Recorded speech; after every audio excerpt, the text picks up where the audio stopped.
What's going on, everybody? Welcome to the Kyren Monteiro Show. It's season number 5, episode number 8, entitled The Journey Creates Luxury, featuring the one and only Stacey Brown. And of course, before we dive in to the episode, y'all know I got to do some self-promoting. Annoyingly, new album, Visionary, available right now. Let's get it, man.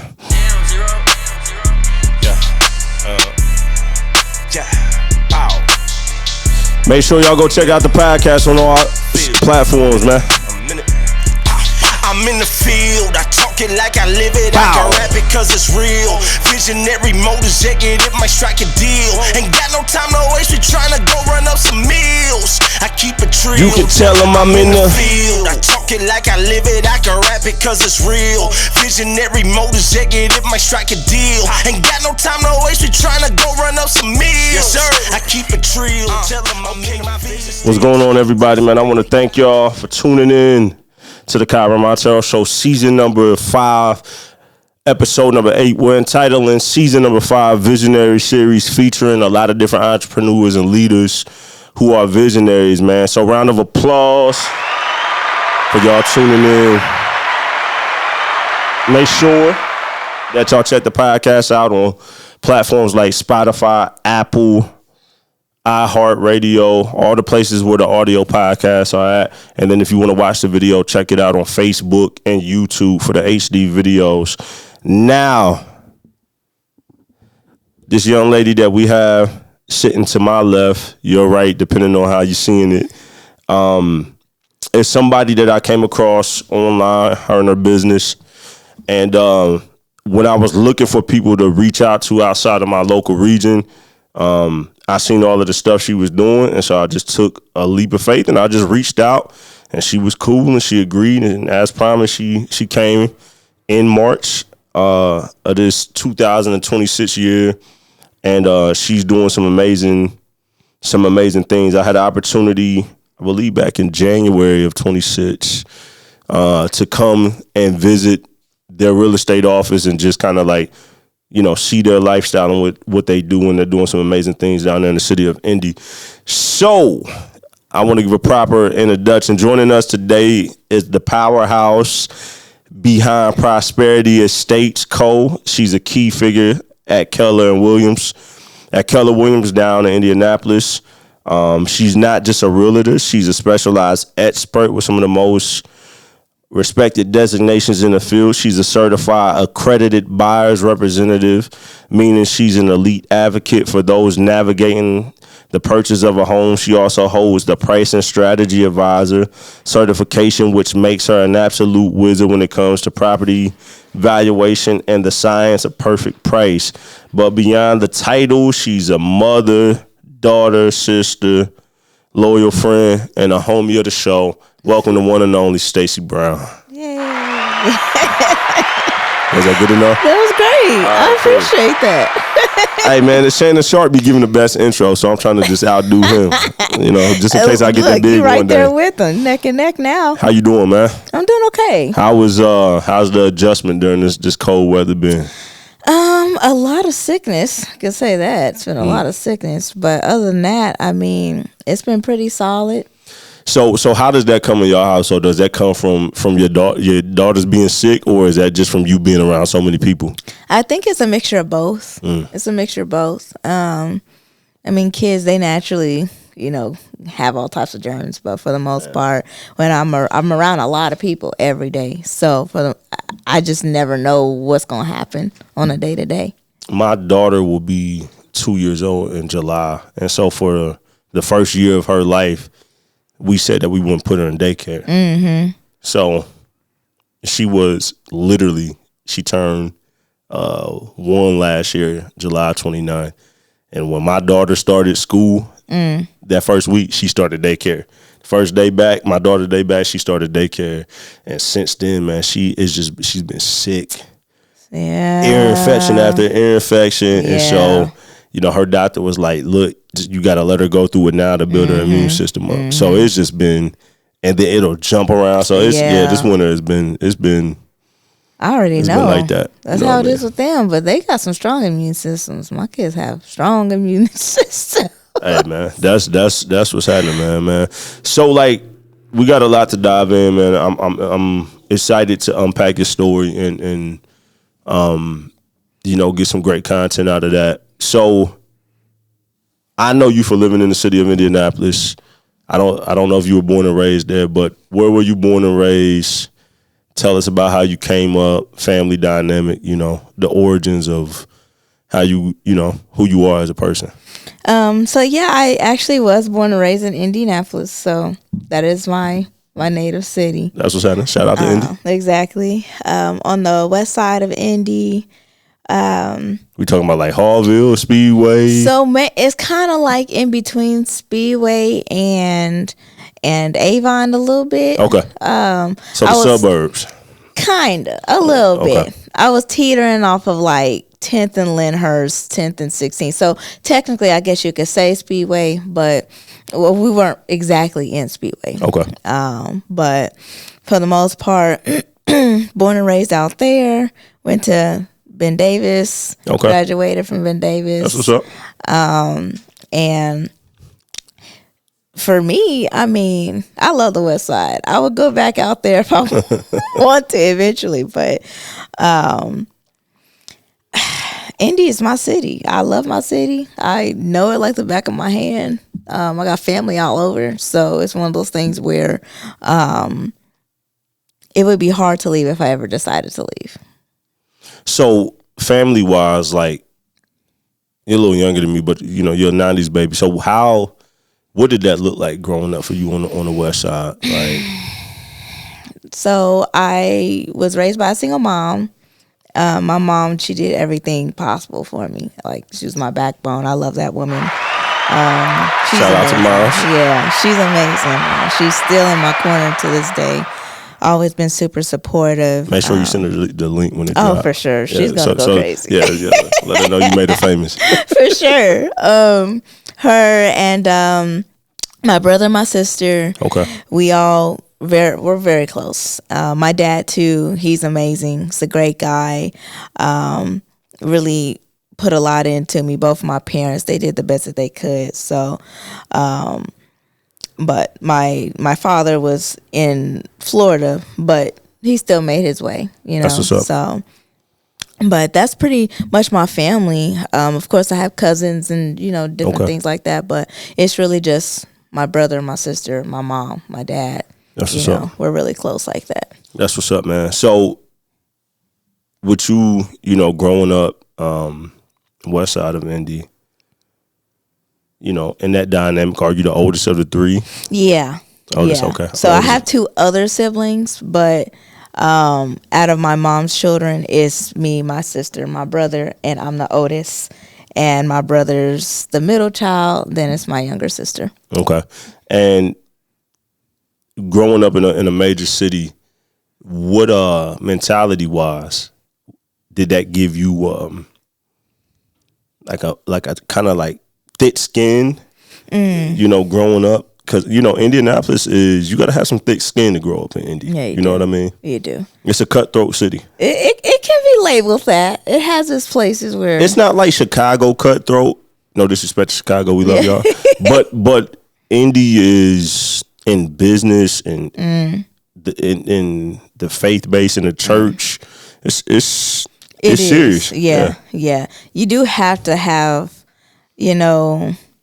some type of grit about yourself, some type of, I'm not gonna let nobody run over me type of thing. Because indeed, they will swallow you whole. They will if you let them. And growing up, I mean, I had a lot of different experiences that.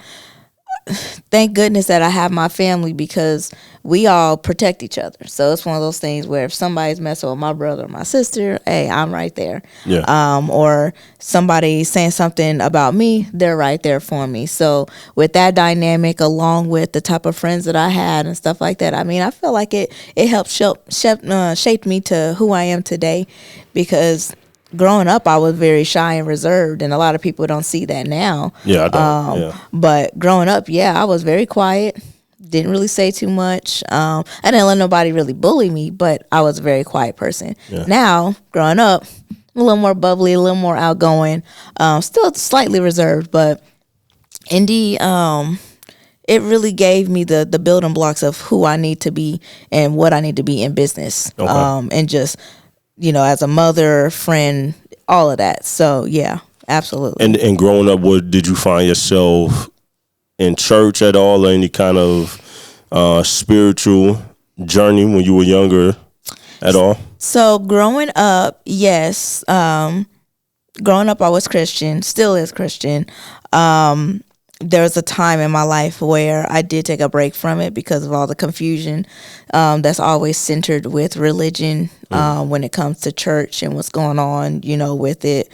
And for me, I always knew there is a higher power, there is a God, there's somebody looking after me, some type of entity, soul, force, energy, whatever you want to call it. But for me, I always knew that. So growing up, we went to church a lot. And then eventually, as a child, I seen that we stopped going for a while. And I was kind of trying to figure that part out and understand, one, why aren't we going to church? What's going on here?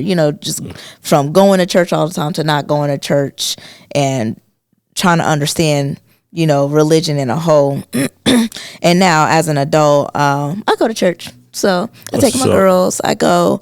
I feel like it's important to make sure that I stay close to God in that way. And everybody has their own way of going about it. I've always thought you necessarily don't have to go to church in order to be close to God, but you should do something. Yeah. Yeah. Church definitely doesn't. I grew up a preacher's kid, and I can tell you, I mean, there was times in my life far away. Like I lived far away from what I was taught. Yeah. But on Sunday morning would be fronting like I was just the holiest dude. You know what I'm saying? Yeah. So, no, just because you go to church doesn't mean that you have a relationship. Yeah. But if you do have an authentic relationship, it's dope to be around other people. Yeah. Mm-hmm. And so you grow up on the West Side. You come up in church, family oriented, all of that. Let's get up. You graduated from Ben Davis High School. Yeah. So now you're ready for the real world. Yeah. To start stepping in that adulthood. What does that look like? Did you go to college? Did you go to a trade school? Like, how does adult life start for you? It was rocky at first. I graduated from BD, academic honors. I had a 4.2 GPA. I took school very seriously. Man, she's gonna say that like there's nothing. I had a 4 point something. I did. I had slight flex. I did really good in high school, and then ended up hitting up some bumpy roads once I turned 18. Literally, basically, after I graduated, ended up, having a lot of hardships. I did go to college for a little bit.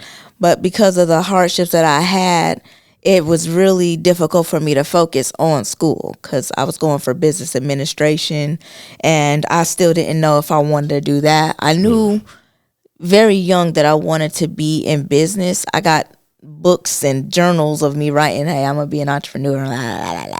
But for the most part, it was difficult. So I stopped going to school. A couple of months in, and was working, trying to find, different jobs and different things that meshed well. Then I ended up finding out I was about to be a mom. So okay, yeah. So and how old was you as a first time mother? I had just turned 19, so 18, graduated, went to college for a little bit, stopped college, then boom, find out that I'm about to be a mom.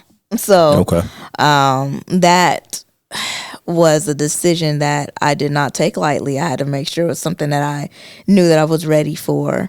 Because young, 19, I got my whole life ahead of me. Yeah. But now I have another kid having a kid. Exactly. Yeah. So it's one of those things where I had to really sit back and make sure this is what I wanted for myself, because I knew I wanted to be a mom, but I said, am I ready? Is this, what I want to do? And I just was like, you know what, God got me. That's basically how I put it, and that's how it's been ever since. So that's a now you're starting to show the dynamics in your story. So you had plans, and then obviously it's a blessing, but it's a curveball in a way. Yeah, it is, because you're not expecting to, you know what I'm saying, to go down that direction. So in that time, where was your mind at? Because at a young age, you said you wanted to be an entrepreneur. So what age is that? Where you're writing in the journal? I was very young, so I think I was as young as maybe 15, knowing I wanted to just work on my own.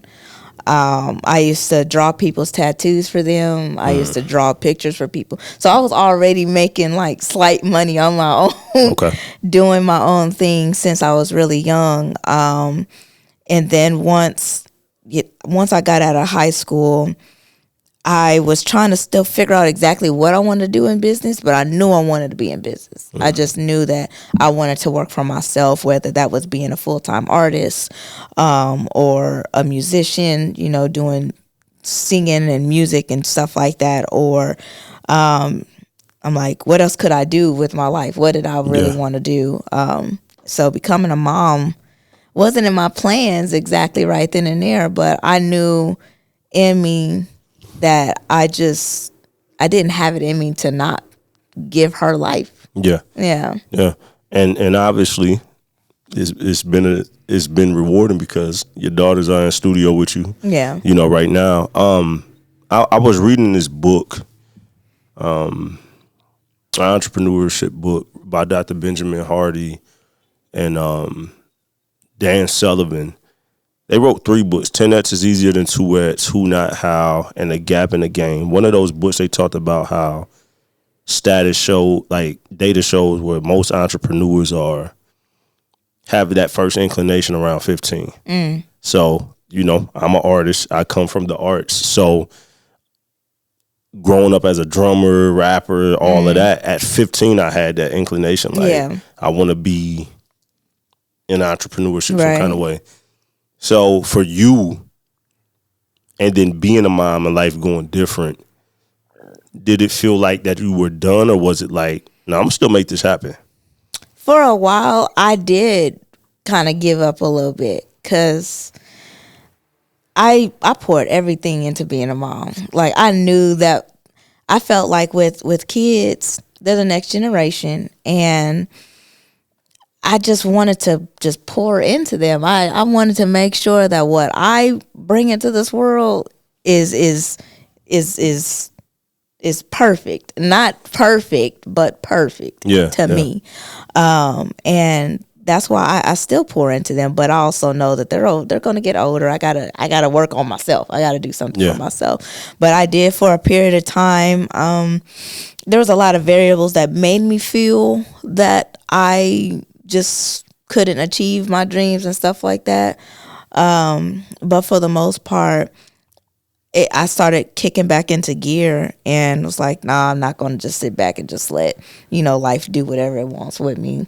I've never been a quitter, so I'm not about to quit now. So when you got back into that curiosity of getting back, wanting to be an entrepreneur, what were you thinking at the time? Because you end up being in real estate, the real estate industry. So did you always have your eye on that, or was it at this time, or was it still the arts? Like, what was you trying to get back into to be that vessel to get back into like entrepreneurship? So I did a lot of different things over the years. I've helped sell not real estate, but cemetery plots. So I've done that. Wow. I've done all kinds of different stuff. I was at Geico for a little bit. So a couple of my friends, they had businesses, so I was a part of their business for a brief moment in time. Okay. So that kind of started helping me get to that point, and then I had ended up getting my CDLs. I thought at a point in time that I wanted to have a transportation business, so I got my CDLBs. I drove for Indigo, drove for Washington Township, IPS for a little while. So is this like box trucks or just like regular cars? Actual buses. Actual buses. Like school buses. School buses, the big 60-footers, the big buses. So you was driving those? I was driving those. That's wild. I was driving those. So, that's wild. Yes. And I actually I really enjoyed driving those. But for the most no way part, I can handle that, man. I'm telling you, I was a force to be reckoned with. I loved driving those buses, and I still would, but I feel like that's kind of behind me now. But as far as what I had wanted to do entrepreneurially was art. I had started doing tattoos for a while. Did a couple on myself, some of my family, some on other people, went to, learn about tattoos and all kinds of different things. So was you drawing it or you was actually? I was actually tattooing. I did the ones on my legs. So I did. Yeah. So you actually was getting busy with the needles. Mm-hmm. Yeah. So I did that for a little bit.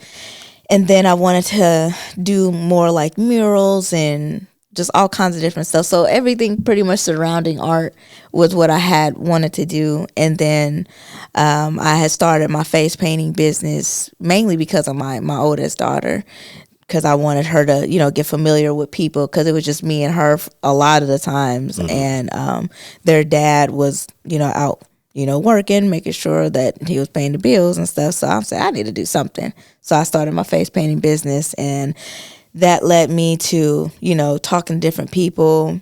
And then my mom, so I'll backtrack. My mom ended up putting in my head real estate through wholesaling real estate. And that's where the whole realtor thing came about. Make sure that we break the difference down, because I've never heard wholesaling real estate. So that's in the, can you tell the people what the difference is? So wholesaling real estate is basically where you are the middleman. You're technically doing what a realtor does illegally, in a sense.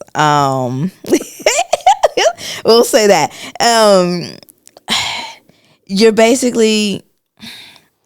That's basically what you're doing. So is this through a company or is like no? Okay. So how I found out about it was my mom. My mom, was researching. She's always researching something. And she came to me about it and was saying, oh, this is a great way to, make some money, to get into real estate and, figure out basically how to make some money overall. That was the main thing, was making some money. And once I started doing it, I think I only closed like maybe 2 or 3 of them, but I didn't like how it went, and I didn't understand exactly how it was supposed to go. And the people that I was, normally around and talking to about it, it just seemed like it was so quick. I didn't understand what was happening. I'm like, okay, I know that we're supposed to talk to these people about getting their house sold, but how do we do the A to B to C to D? Like, it was just so confusing to me. So the ones that I closed at that time, I didn't even understand what I was doing. So the last time I did one, I know that I was helping a man out trying to sell his property. The company that I was involved with, they were in Texas, and they had got the A contract. So the A contract is with the seller and the company that I was with, us technically.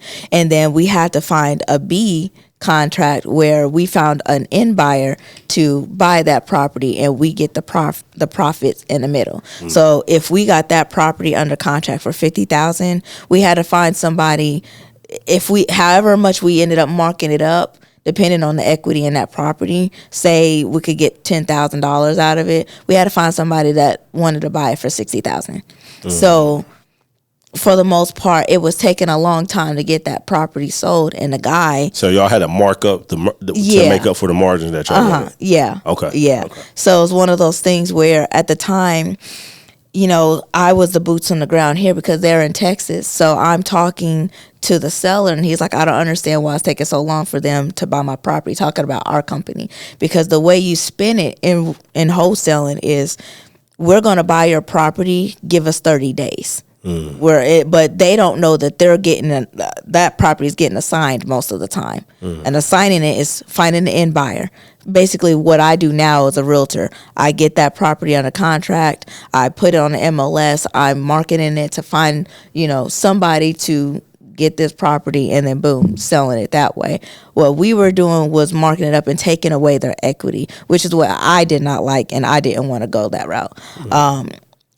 Now I see a lot of wholesalers that are still doing it. They are forthcoming and letting them know what they're doing, but it's still one of those things where you're still supposed to be licensed to do what we do. So, so you didn't like that path? I didn't. No. So you went from wholesaler, and you like, okay, I don't like this. Mm-hmm. I want to jump on the other side. Yeah. As a realtor, what does that journey look like? So after I told that guy, I said, you should go get a realtor. That's what I told him. And after I told him that, I said, I want to, if I'm going to be a real estate agent or do real estate, I need to understand what I'm getting myself into. What am I doing? I want to be able to help people the right way, because that's naturally my heart, is to help.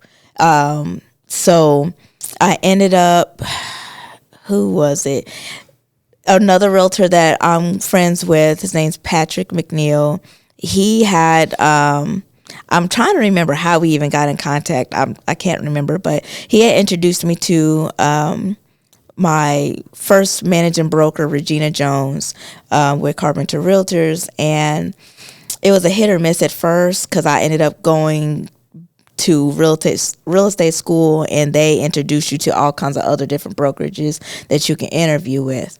So I had met with her, and then I said, okay, I got to go get my real estate license first, yada, yada. Ended up going to real estate school, the Tucker School of Real Estate, getting my license there. You got to apply and put out so much money into it or whatnot to get your license and get, registered. After I done all that, I had to interview with a couple of different real estate agencies, which I did. I interviewed at least like 5 or 6 of them to see which one fit best.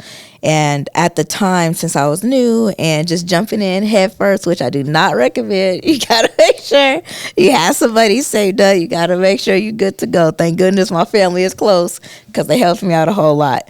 I did not do the right thing. But I end up basically signing with Carpenter Realtors, and I was there with them for the first 2 years of my career. Okay, that's what's up. So a close friend of mine, I actually know several people who have went, because just like anything, you see people marketing something. Mm-hmm. People see you at the top of the mountain, but they don't understand the climb up, right? And it's easy to want to be in a position when you don't know, but you don't know what somebody went through to get there, right? Yeah. So I've heard that obtaining a real estate license is one of the hardest tests that you can take. I've heard this from really smart people. I have a really close friend who's really smart, doing powerful things right now. He, at one point, I think a little after COVID, maybe 21, 22, 20, like between 20 and 22 was trying to get his license. And he was like, bro, it's like one of the hardest tests I've ever taken. Yeah. Because I think at one point he was even getting his master's. He had already graduated with his bachelor's. And he was just like, it's the hardest test I've ever. He felt it. It's tough. It is tough. It's because of the way they spin the questions. Like you really gotta think about them. And they're not trying to trick you. It's just the way they word it. So you really have to pay attention to what you're reading. Otherwise, you're gonna miss the question. So for somebody like yourself that academically was real successful, coming up in high school, was that test challenging for you? It wasn't challenging. So I actually had to take it twice. The first time I missed by like 2 points. And it was because I was not paying attention. My mind was everywhere. Was you nervous? Yeah, I was nervous. I had a lot going on because I had just stopped. I had quit my job to do this. To dive head first. Because that's why I said don't do that, because I was really thinking about a whole lot at that time. And that my job wasn't trying to work with me. I asked them to go part-time so I can go to real estate school or whatnot, and they were like, no. So that's why I was like all over the place. I was frazzled. But there's 2 tests that you have to take. You got the national and you have the state. I passed the state the first time. The national, I missed by like 2 points. So I had rescheduled to take it the following week in Kokomo. And I said, you know what? I'm not going to stress out. I'm just going to go in here. I'm going to tackle this test. I'm not going to worry about nothing. I'm not going to let myself stress out. I'm going to take this hour drive and get whatever I need to get out of myself right here, right now. But once I walk through those doors, I'm taking this test and I'm passing it. And that's exactly what I did. Yeah. That's some boss stuff, man. So when you take a state test, obviously that's one license you here in Indiana, I'm imagining. So, but nationally, does that mean that you can sell houses anywhere?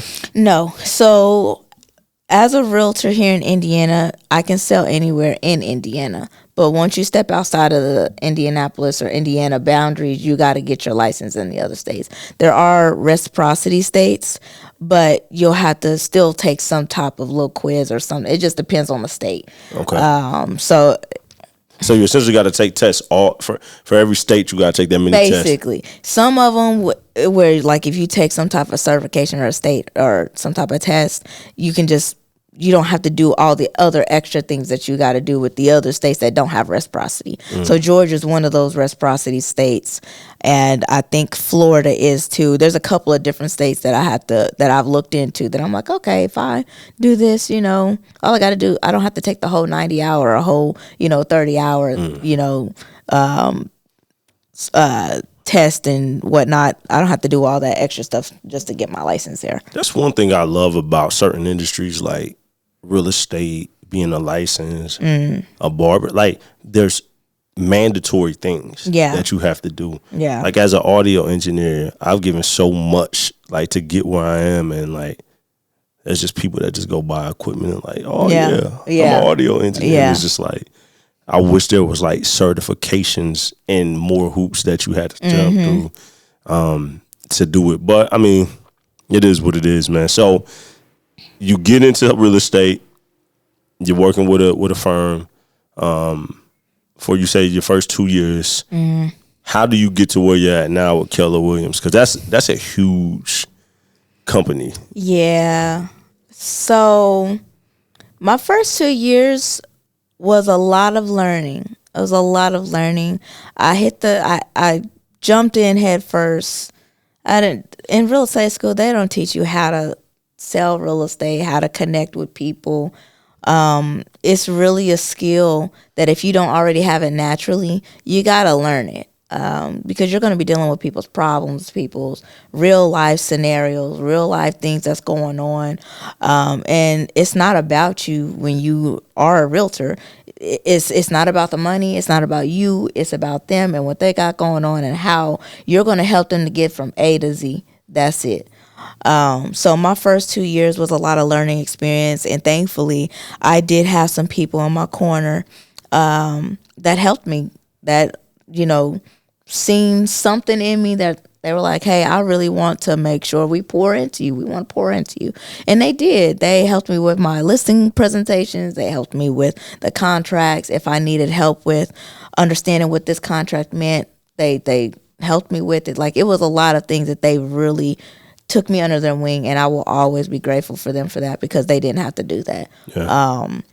That office really set the mold for what I am today, and I appreciate every last one of those people in that office. I still love them regardless of where everyone is in life, because everybody always, go their separate ways. But for the most part, those first 2 years, I wouldn't trade that for nothing, because that really helped me understand real estate, understand how to go about it, how to speak to people in a certain way, and really, because I'm already like that anyways, but it really helped shape my mind, because I was 24, 25 getting into this business. So I was young, and I'm coming from working at Geico and cemetery plots and transportation and X, Y, and Z to stepping into this big girl role and trying to help people with their equity, with their homes, with moving their families. That is a big step for a 24-year-old. So this isn't in the notes, but I just, as you talk, I'm just like, things are coming up in my head. So there's parts in your journey where you got to pivot, right? Mm-hmm. You wasn't expected to be a mother. But you had to do what you had to do. You had to pivot. selling cemetery plots, the Geico, whipping buses, like that's crazy. What during that journey and you being kind of fearless, right, of trying things, what did you learn from dipping your hands in different things? Because I feel like when we come through school, the education systems is not like meant to train us up to be leaders. I feel like it trains us to be followers. Yeah. To cap our value. For sure. Almost like professional servitude. Almost, I feel like I don't want to be disrespectful. No, I agree with you. To the school system, but it doesn't get you ready for life. Yeah. Or leadership at all. And a lot of times, people like us who are younger and have that entrepreneur spirit or that leadership almost kind of rebel against systems like that in ways. So you pivoted and trying these different things, like, that's crazy. Yeah. Especially driving buses. That shocked me. That is hilarious. I almost started driving semis. That was what I was going to do. But then that's a great career for people, though. It is, but I started thinking about it. I said, do I really want to? I know a lot. Yeah, because they were very young when I started driving.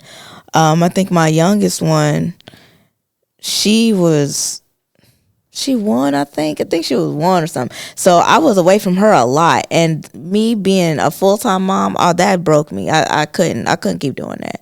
So I had to find something where I could be with them a lot of the times and stuff like that. And then real estate still took me away. So either way it goes, you're going to be, making sacrifices. But what I learned through all the different career paths that I took was that, one, I'm adaptable. Whatever I put myself into, I will learn it and I will master it. That's one thing that I've known about myself since I was young. I've taught myself how to draw, do tattoos, do writings, novels, all kinds of stuff. I've always known, and this isn't to be like all egotistical or nothing, but I just know that when I am put into a situation, I will figure out how to navigate it and make sure I make it seamless and smooth, because that's how I think. I don't want to have any crinkles, bumps, anything wrong with the system. You're a problem solver. Yeah, I need to make sure that everything checks all the boxes. If it doesn't check a box, I need to figure out how I'm going to check this box. Yeah. I'm good with people. I've always known that I have a good relationship with humankind in a sense. Whenever I come around people, I just know how to vibe with people. Yeah. And I've never really had too many issues. I mean, it's really rare that I could speak on any major problems that I've had with people, because I'm pretty laid back for the most part. What you get is what you see. I put my self out there on social media, and what you see on social media is what you're gonna get right here. It's nothing different. And also that I know that being an entrepreneur was for me. Going through the motions of being underneath, different corporations, I'm like, I really like working for myself. Even the times where I've thought about going back and working for somebody, I'm like, I like doing my own thing. I can make my own schedule. I can, be with my kids. My kids can come with me. I get to meet all kinds of different people on different walks of life. I get to experience so many different people. So those were the main 3 major things that I found out about myself. And I found out weaknesses too. So it was just a lot. It was very eye-opening for me through this whole thing. Your story, it makes me think about, I guess, being on the other side of the coin now, and you're gonna be there. I think you already are, and that's given opportunity, right? So there's 2 things. One, you had to put yourself in a position to be ready for the opportunity, right?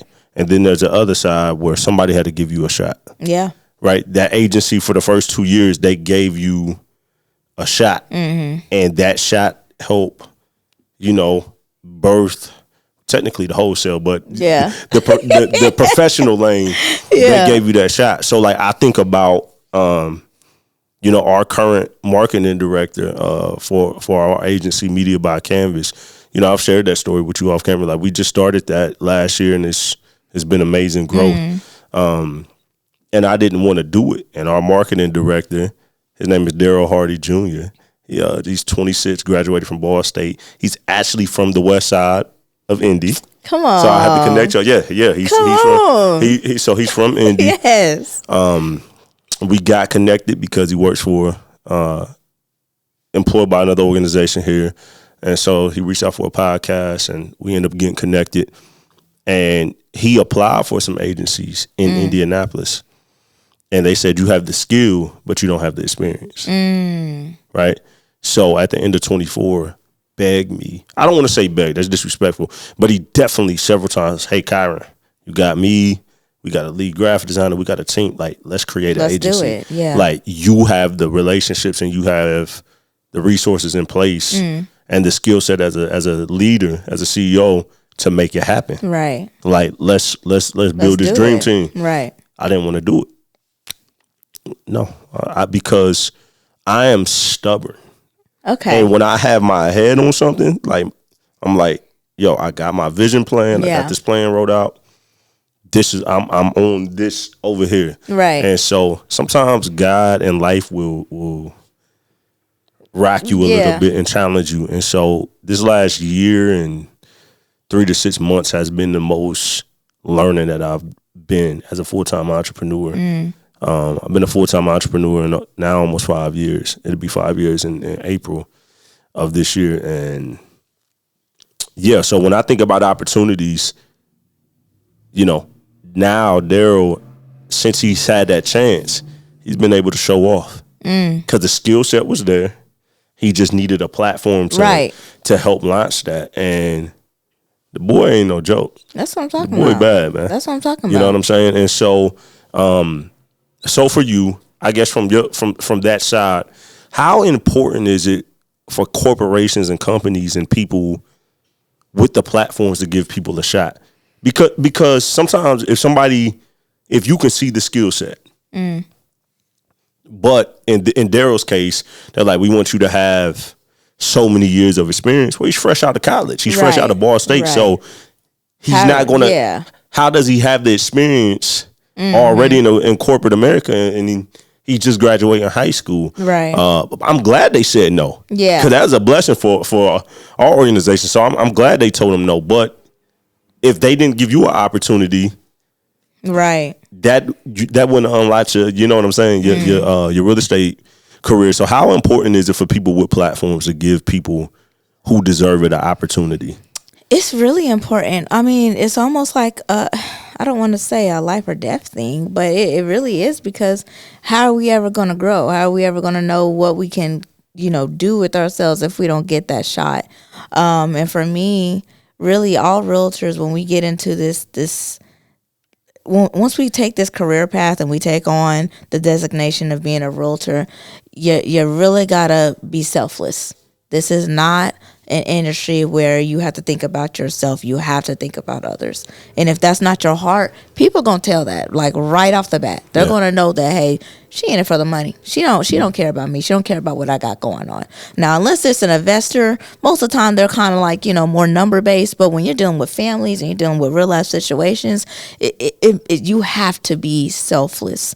And as far as the corporations and really what I experienced getting into this industry, a lot of people just kept saying they see something in me. That was the main thing, was like they felt like you are going to make a difference in other people's lives, and we want to be a part of that. So I respect that. I appreciate it. I receive it. I got to see it. Appreciate that. Because, I mean, without that, I don't know. Because a lot of people don't get the same opportunities. A lot of people do get looked over because they're young and they're trying to be this big shot realtor that everybody thinks that we are. So for me, and knowing that people looked at me and said, hey, I really respect what you got going. I see what you're trying to do. I want to help you. That literally saved my life in this career. Yeah. Every guest on this season 5, we're calling this season 5 Vision Talk. And my new album Visionary is I feel like it's the content is similar to Nipsey Hussle's Victory Lap. I don't know if you're a Nipsey Hussle fan or not. Yeah, I like Nipsey. I love Nipsey. That particular album, it's sad what happened to him, man. Guys like him and Dolph, we was talking about Dolph. It's sad. But one thing I know what the word visionary means. I know how I look at it. But for you, if you had to redefine or write a definition of what that means for you from your own experience, how would you define that? What is a visionary to Stacey Brown? Somebody who has grit and determination, creativity, and inspiration to go after what you want. That is a visionary to me, because a lot of the times I don't see how I'm going to get through things. As a realtor, you're basically unemployed every day. I don't know where things are going to come from some of the times. Now, yes, you can have systems in place and you can project the future on what you're expected to make this year, but that's still not necessarily exactly set in stone. People change their mind, things happen, people might divorce or people might have babies, just all kinds of different things that can happen. So a visionary is really somebody that can actually see the future and interpret it and understand that it may not go this way, but I'm still going to go this way because I know that something good is going to come out of it. Okay. Yeah. I gotta salute that, man.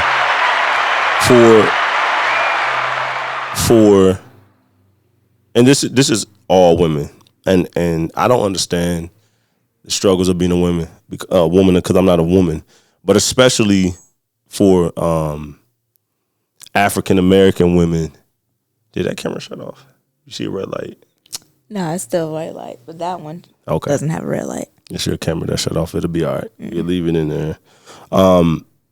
For people that want to be a visionary as African American women, what advice would you give? Because I feel like African Americans as a whole, we have our own struggle.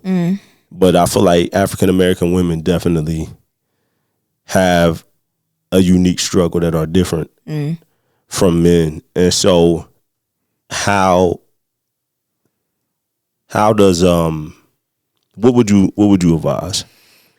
I actually talk to a lot of women all the time, especially the ones that want to become realtors.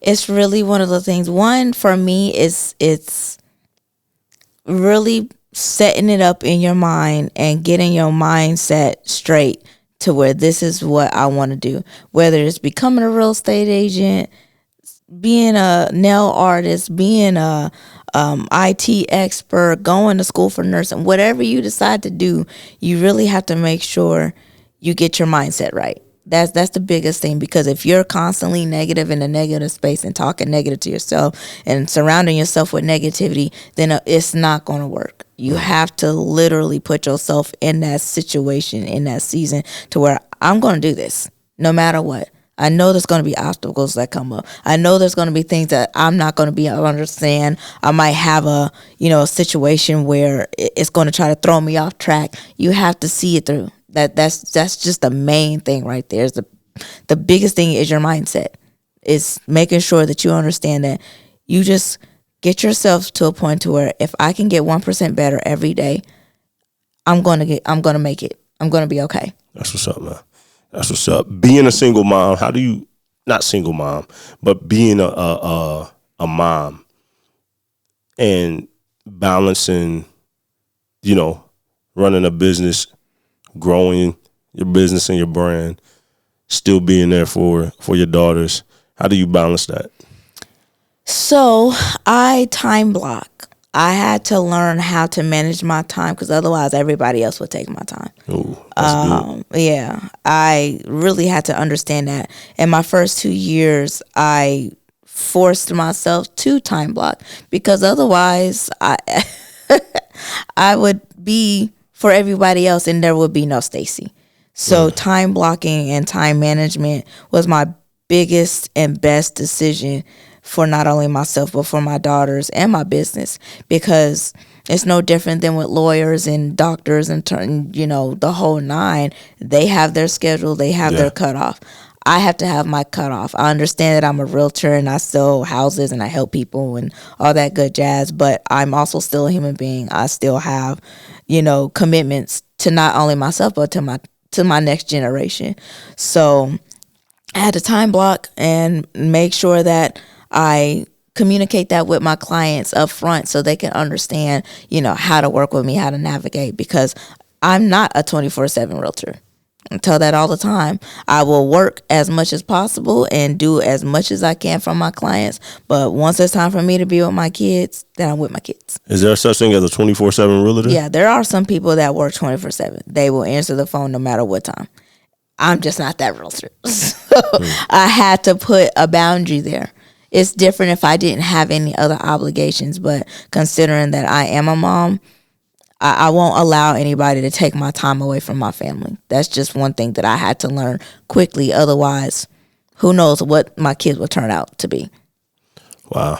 I couldn't, certain industries, like coming from the music industries, it's demanding, right? So, you're working with clients. You'll have clients, touch about, records being engineered and turned around sometimes 1 a.m., 2 a.m. They might be reaching out. Now, you can put your phone on D&D. You can choose not to respond.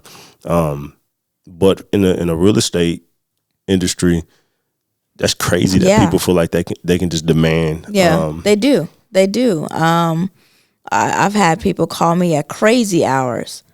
Crazy hours. And I'm literally like, I'm not up that early. I'm not up at 2, 3 o'clock in the morning. I'm not going to answer the phone. Yeah, talking about a house at 2, 3 o'clock in the morning is crazy. I'm not doing that. So. For that, like I said, for that type of industry, that's crazy to me, man. Well, your story is dope, man. I think I love hearing about anybody who go through things in life but still overcome. You know what I'm saying? And still, because we all make mistakes. We all bump our heads. We all have curveballs thrown at us in life. But I think being a true visionary is withstanding all the storms and kind of just not giving up. You know what I mean? And so a hot topic right now in real time is artificial intelligence. I've asked other guests what they thought about it. You in the real estate industry, how is artificial intelligence, how does that playing into your guys' world? Is it helping with contracts? Is it helping automate systems? Like how is that helping you guys right now? So for the most part, we use it for marketing and creating content purposes.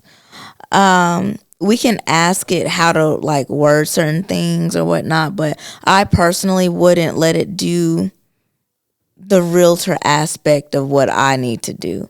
Like going over contracts and stuff. That's my job. I don't need it, going over contracts and writing this and that. That's what I'm supposed to do. Worst case scenario, I can call up our lawyer and ask, hey, how should I word this? So you don't even use it for that at all? No, I don't use it for that. Because, ultimately, it's so broad to where it may not even it might pull in other avenues in different states or whatnot. I don't want to get myself in trouble, and I don't want to mislead my clients in that aspect to where I'm using AI to write a contract for me. Right. So I'd rather just ask, the human beings in the office, like, hey, how should I write this? Should I write it this way or whatnot? Because ultimately, as realtors, we can interpret contracts. We can't write up and draw up new contracts. So I wouldn't want AI to do that for me anyway. But it's really just more social media based for me, at least, and coming up with ideas. Yeah. Okay, what should I talk about to my spirit this day? What are the 5 issues that a lot of buyers facing right now? How should I help them address that? Yeah. What type of content or script can I make today that'll address these 5 issues with buyers, or these 5 issues with sellers? What's the trending staging trends this year or whatnot? It's just all kinds of different things like that. Right. So when I'm talking to people, I kind of got a good synopsis on things. But as far as anything else, mostly administrative. Like if I wrote an email and I feel like it's not conveying the way I want to, I'm like, hey, chat, how can I improve this a little better, make this a little smoother, and just put in a prompt and see what it says. And if I like it, use it. If not, then, or maybe my listing descriptions, more administrative things. I don't want to take away the human aspect of my business because that's what makes me me, and that's what people gravitate towards. There's a lot of people that are really scared of it right now. But the more I think that I work with people who are specialized at high levels, I think their value can be shown more. And I think that from a marketing standpoint, right? Obviously, I'm going to think about stuff from this. But I think of, like, myself as an audio engineer. There are people and tools right now where, people feel like they can replace you for that skill set.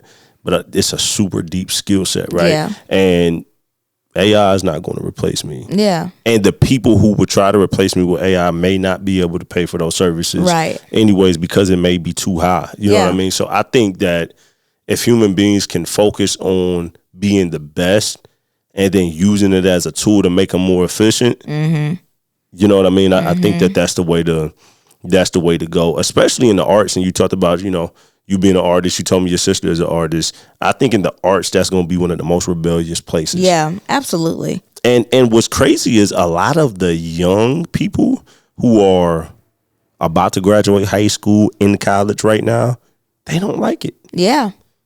I think the 30 and up, the 35 and up crowd love AI because you've been in the field a little bit. You know how to use it to make you more efficient.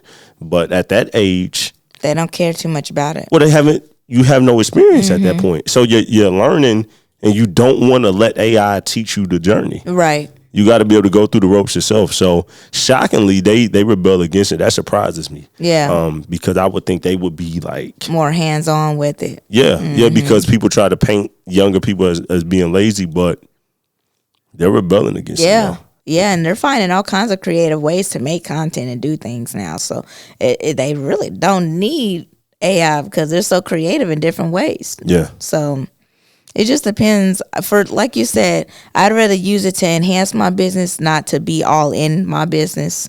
It's a great tool as long as you utilize it for a tool. Once you start letting it replace you, that's where you're in trouble. I got to ask you one more question. You promote yourself as a luxury realtor. Yeah. I meant to ask you this earlier in the interview so it can be in more chronological order. What is a luxury realtor? Especially me being in Marion is a smaller market. It's not as the social economic class here is I think maybe 30-40% in poverty. So it's not as many people, and it's not as many high end earners here as much as Indianapolis. How many of y'all got? 1.2 million, something like that? Yeah, we got a lot. Yeah, y'all got a lot. It's like top 20 biggest cities. Yeah. I love Indy. So you're a luxury realtor. So like, what does that mean? Are you selling to Tyrese Halliburton after a game? like what is that? So yeah, basically those type of homes, or it's really just the experience. For me, I can make anybody's experience feel luxurious to me. Yes, it is a certain price point, $500,000 and up. Okay. But at the same time, I think everybody deserves that feeling, regardless if it's $100,000 home or a $2 million home. You want to have that experience and get that experience for everybody. Now, depending on what that person's looking for, okay, but I still want you to walk away feeling like, oh, this was like the best experience that I've ever had. Like nobody's ever made me feel like that or actually cared about me, So you kind of like the Rolex brand of houses, like that's how I like to think. I like to think like that. You gotta be ready to spend a certain amount of money to come talk to you, essentially. I guess you can say that because everything's negotiable in real estate. Okay. So it's not a set price. I know a lot of people think that it is, but it's not. Everything's negotiable. But essentially, like a first time home buyer, like first newlywed couple house. Stacey Brown probably might, unless you got it like that, may not be So the option. when it comes to first time home buyers, I always let them know that everything's negotiable. I say that up front every single time. And then I also let them know that we have to go over this buyer's agreement. It's an agreement that binds an agent and a buyer together to work together. Otherwise, we can't go see houses together. So after I talk to them about the buyer's agent's agreement, the commission part comes in, and I do let them know that, hey, anywhere from 3.5% and lower is really what we're looking at. And I always try to negotiate that price from the seller to keep more money in my buyer's pocket, only because a lot of them are first-time home buyers and a lot of them don't have that type of money on hand. So it's different if they have that type of money on hand, and then, you know, if they're willing to pay half or this and that, however we go about it. But for the most part, I try to make it reasonable and, you know, just give them the rundown on what they're going to be going through when it comes to working with me. I don't charge a retainer fee or do interest and all that stuff. I don't do all that in general. But I do like to let them know that if the seller is not willing to pay, then yes, we are going to have to talk about compensation, because otherwise, I mean, it's either that or we go look at a house that is willing to pay that compensation. You know what they say, niches make riches. I think that there's certain things I hate exclusivity in, but I think when you're running a business and growing a business, there's a point to where you have the ideal market, right? Yeah. And I think it's okay to say, this is the range I'm going to work with. Yeah. And it's not a bougie thing. It's not an arrogant thing. It's just, this is what I'm specializing in. Yeah, this is what I want to do. And so I think for me, as an entrepreneur, that's been tough.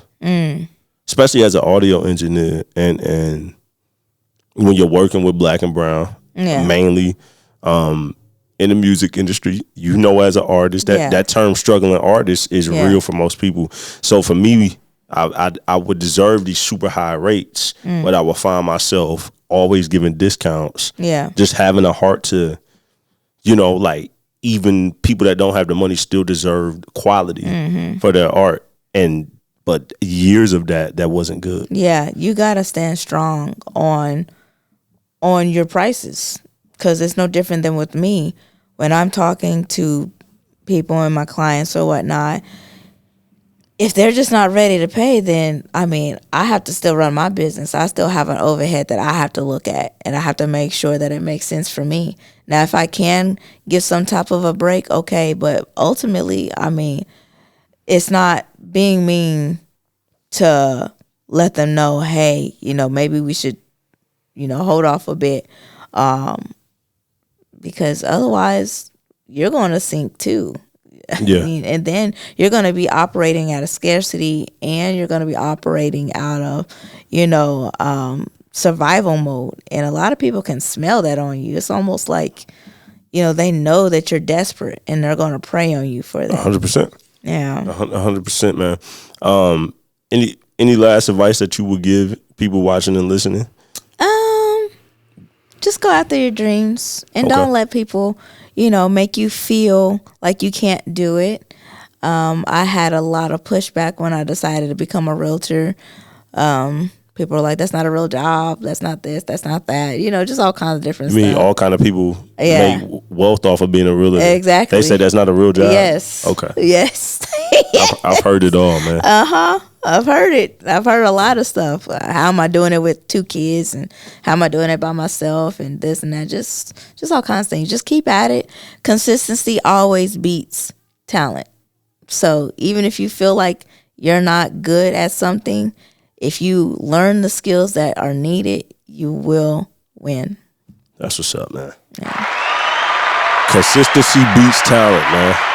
Consistency beats talent. I heard somebody say that talent will get you through the door, but your character will keep you there. Yep. And so I think that's good. Where can people find you? Where can they get a hold of you at? All social media platforms, really. Facebook, Stacey Brown, Instagram, Stacey Sold It For Me. TikTok, Stacey the Realtor. I got all kinds of different handles and stuff like that, but mostly Facebook and Instagram are the main two that I'm always on. All the other ones I'm just kind of sporadically on there. What about for the art? Do you still promote that? No, I haven't. To be honest with you, I haven't drawn in probably about a year. It's been a while. I do want to get back into it, but more for fun, not for business, because it became a chore and it wasn't really a passion for me anymore. So I think that's where I really want to make that more of just a passion thing. And I always just like giving away my art. That was one thing that I always did, and people were like, "Why are you always doing that?" Because I just want people. If you like it, I want to give it to you. That's just me. Yeah. So sometimes you got to stand on your prices too. That I get it. It's tough when you love something and then it becomes a business. Yeah. And then all of the other stuff clouds what made you love it in the first place. I get that, man. I get that. Well, I appreciate you coming, making the drive down from Indy, man. We definitely appreciate it. Thank you so much. Of course. For those still tuning in, make sure that you check Stacey out on the platforms that she said. Check out the show on all platforms. You can get my new album. It's available. Check out KyrenMonteiro.com. And until next time, man, salute to the visionaries, man. Thank y'all.